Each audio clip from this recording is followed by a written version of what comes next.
December 7th, 2024, 15 wins, 0 losses. A kid who told the whole world he was the future. And for the first time in his career, his hand does not go up. This is the story of the most hated man in mixed martial arts, loved, booed, copied, mocked, and now 1 win away from a world title. So who is Ian Garry, really? Where the name came from, why half the sport cannot stand him, and whether the data backs the hype. Let's start at the beginning. Chapter 1, the McGregor Manual, Ireland. A kid who put on his first boxing gloves at 10 years old and never really took them off. Before he ever stepped in a cage, there were boxing gyms, kickboxing rings, and a black belt in judo before he was old enough to drive. By his own count, he racked up over 300 amateur fights. 300. Most professionals never see a fraction of that. Talk to him about where the drive comes from, and it always comes back to family. He nearly lost his dad more than once, and it marked him. And then there was Conor. Every Irish kid with a dream watched Conor McGregor take over the world. Garry didn't just want to follow him, he decided he would be next. This is not a metaphor. In 2014, a teenage Ian Garry stood for a photo with his hero. A decade later, he would be chasing Conor into the exact same history. So he dropped out of college to chase it against his family's wishes and turned professional at 21. He signed with Cage Warriors, the exact promotion where Conor built his legend, and he walked the identical path. Knockouts, submissions, a highlight reel of finishes. Then he won the welterweight title, the same belt Conor once carried, the same road straight to the UFC. The blueprint was working perfectly. Chapter 2, The Future Incorporated. UFC debut 2021, a knockout with 9 seconds left in the round. The hype roared to life. He called himself The Future. The tailored suits, the call-outs, the swagger borrowed straight from the notorious playbook, and crucially, he kept winning. There was a head kick that folded Daniel Rodriguez, the kind of finish that puts a prospect on magazine covers. He talked his way into a grudge match with veteran Neil Magny, and then he battered him for 15 straight minutes. We saw Sharp. He edged Jeff Neal, he outclassed Michael Venom Page, and the record just would not stop. 15-0. Undefeated and ranked among the best welterweights alive, as marketable a prospect as the division had ever produced. He wasn't only fighting, he was building a brand, a clothing line, a stable of managed fighters, open talk of becoming the sport's first billionaire. The future was a business plan. He even brought in boxing's biggest promoter, Eddie Hearn, to build the brand. Though as Ariel Helwani noted, tying yourself to Dana White's rival is a bet on whether the UFC ever really pushes you. Somewhere in that run, he added a name, Machado, and people lost their minds over it. Here is the truth. It is his wife Layla's family name, taken when the two of them married and merged their families under one. Layla is a London-born television presenter, Brazilian on her mother's side. The age gap and the whole family rebrand gave the internet plenty to chew on. Remember that. It matters. Chapter 3, Earth Angel. In 2024, he sat down for a long, earnest interview. He called his wife his Earth Angel and said women should run the world. He meant every word of it. The internet was merciless. Overnight, he was branded the most unlikable man in the sport. The problem was never that he loved his wife. It was that he seemed to be reading from a script. Chasing the Conor persona so hard it curdled. The confidence started to sound rehearsed, and the crowds turned from cheering to jeering.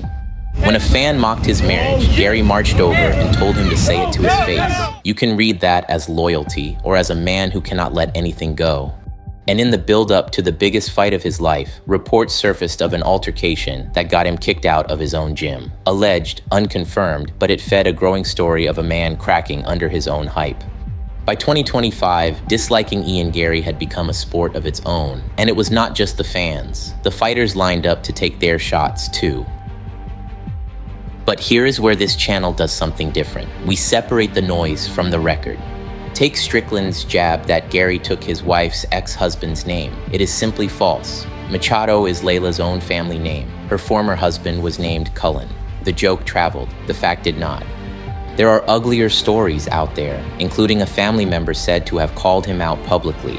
We are not going to treat gossip as fact. What we can measure is what he does in the cage.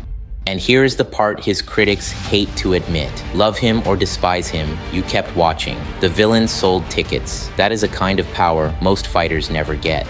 Quick one. If you believe greatness should be measured, not marketed, hit subscribe. That is the whole mission here. Chapter 4. Gasping for air.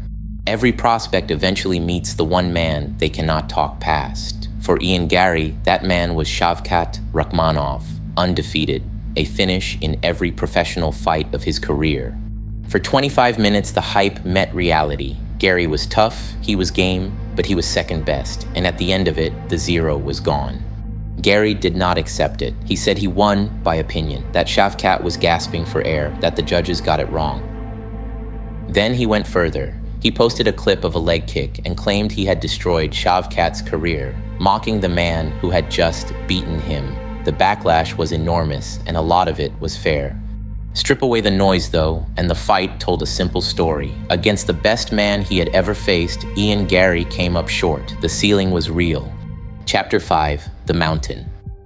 Here's the thing about Ian Garry. Whatever you think of the mouth, he answered. He headlined against the dangerous Carlos Prates, one of the scariest strikers in the division, and he won. Then he beat a former welterweight champion in Bilal Muhammad, and just like that, the villain had earned his title shot. So here is what the record actually says, the whole of it, priced by the model against every opponent. Peak rating 24-26, number 42 in the world, a very good welterweight, not yet a great one. The elite of this sport live north of 2,600. Garry is knocking on that door, but he is not through it. One win would change everything. And the man standing between Ian Garry and greatness is the machine from Dagestan, Islam Makhachev, riding one of the longest win streaks in the entire sport. Islam himself framed it best. Dagestan versus Ireland Part 3. The same rivalry that gave us Khabib and Conor now has a brand new Irish challenger. And Ireland has been here before. October 2018.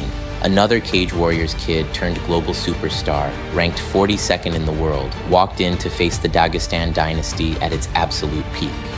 Khabib Nurmagomedov took his back and made Conor McGregor tap in the 4th round. Here is the part that should keep Garry awake. Conor walked in ranked number 42 in the world. Ian Garry walks in ranked number 41. The same rank, the same script. But two things are different. The gap is wider. Islam sits 170 points ahead, where Khabib was only 64.